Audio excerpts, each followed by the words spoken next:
नमस्कार, आपण पाहतात राजहिरा लाईव्ह न्यूज चॅनल। उमरखेड येथे देवसरी गावाचे पुनर्वसन करण्यासाठी उपविभागीय कार्यालयावर धडक मोर्चा। उमरखेड तालुक्यातील देवसरी गावाचे पुनर्वसन आंबवन उमरखेड येथे केले जात आहे। मात्र प्रशासकीय मंजुरी मिळूनही पहिल्या टप्प्यातील अनेक कामे अद्याप सुरू झालेली नाहीत। याबाबतचा अहवाल माननीय जिल्हाधिकारी यांच्या जिल्हा आपत्ती व्यवस्थापन प्राधिकरणाकडे पाठवण्यात आला असून या कामाची मुदत कधीच संपून गेलेली आहे। परिणामी हक्काच्या घरापासून वंचित असलेले पूरग्रस्त नागरिक सध्या लोहरा येथील गायरानावर तात्पुरत्या शेडमध्ये ऊन वारा आणि पावसाचा सामना करत अत्यंत हलाखीचे जीवन जगत आहेत। काही नागरिकांवर तर रोजीरोटीचे गाव सोडण्याची वेळ आलेली आहे। विशेष म्हणजे 14 ऑक्टोबर 2022च्या शासन निर्णयानुसार आणि 15 सप्टेंबर 2025 रोजी मान्यवरांच्या हस्ते या कामाचा रीतसर शुभारंभ करण्यात आला होता।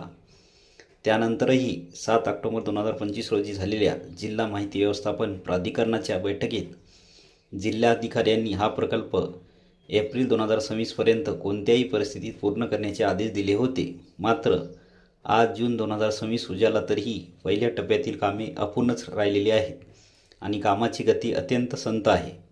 त्यामुळे नागरिकांमध्ये तीव्र असंतोष निर्माण झाला असून दुसऱ्या टप्प्यातील 266 घरांची निर्मिती त्वरित सुरू करावी अशी मागणी जोर धरू लागली आहे। या मागण्या एक पुनर्वसनाची सर्व प्रलंबित कामे तातडीने पूर्ण करण्यात यावी, पुनर्वसित कुटुंबासाठी घर बांधणीचा कार्यक्रम तात्काळ हाती घेऊन अजून किमान 50 घरे वाढवून देण्यात यावी, पिण्याचे शुद्ध पाणी, वीज, अंतर्गत रस्ते आणि इतर प्रस्तावित मूलभूत सुविधा तातडीने उपलब्ध करून द्याव्यात। 4. या प्रकल्पातील सर्व कामाचा निश्चित कालबद्ध कृती आराखडा जाहीर करावा। संबंधित विभागाच्या अधिकाऱ्यांनी नियमित पाहणी करून कामाला गती द्यावी आणि त्यांच्या अद्ययावत प्रगती अहवाल नागरिकांसमोर सादर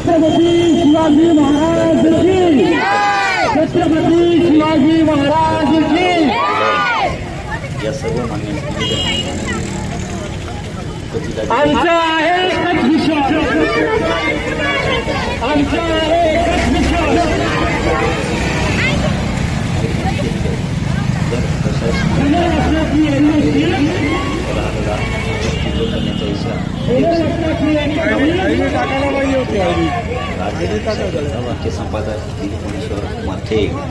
आज सप्टेंबरला कामाचं भूमिपूजन झालं। आपल्याला पूरग्रस्तांच्या मागणीचा विचार करून या ठिकाणी मला असं सांगायचं आहे की पुनर्वसनाचा प्रारंभ तर झालेला आहे, पण ते काम इतकं धीम्या गतीने चालू आहे। आणि मूळ म्हणजे कसं आहे की जे राहण्यासाठी घरं जायला लागतात ते घराचीच बांधणी अजून सुरू झालेली आहे। तिथं ग्रामपंचायत झाली हे आम्ही मान्य करू, तिथं शाळा झालेली आहे, प्राथमिक शाळा अतिशय सुंदर बांधली, मी अभिनंदन करील। परंतु जे मूळ गोष्ट अशी आहे की राहायलाच घरं नाहीत तिथं आता, तर ते लवकरात लवकर झाले पाहिजेत। म्हणून आमची अशा मागण्या आहेत आज की आमचे जे काम जे पेंडिंग आहेत किंवा जे संत गतीने चालू आहेत ते तातडीने सरकारनं सुरू केली पाहिजेत। दुसरी गोष्ट म्हणजे अशी की पुनर्वसित लोकांचं जे काही संख्या आहे 266 घरांची, याच्या व्यतिरिक्त काही लोक राहिलेले आहेत, तर त्यांच्यासाठी 50 घरे शासनाने आगाऊ बांधून द्यावी अशी त्यांना विनंती करतो। जास्तीचे घर आम्हाला पण पुन्हा दानात येऊन इथे मोर्चा करण्याची हौस नाही, पण आम्हाला गरज आहे। निवेदन करते किंवा आता हे जे आपण एवढे जे जमलो आहोत या सर्वांची एकच मागणी आहे की माझ्या गावचं वर्षी आणि आपली देवसरी पुरात बुडाली होती।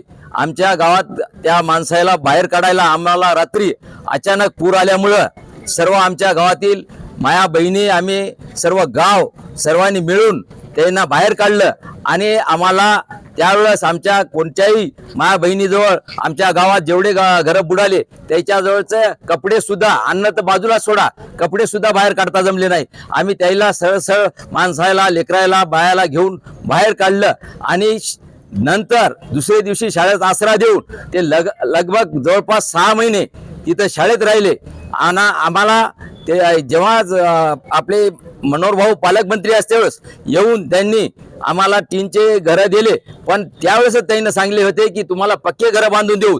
आज 21वं वर्ष चालू झालं, पण आजपर्यंत आम्हाला पक्के घरं बांधून मिळाले नाही. इथं आपल्या आमुना टँक जवळ पक्के घरं बांधून देतो म्हणून आज चालू केले, पण आजपर्यंत ते घरं पूर्ण झालेले नाहीत.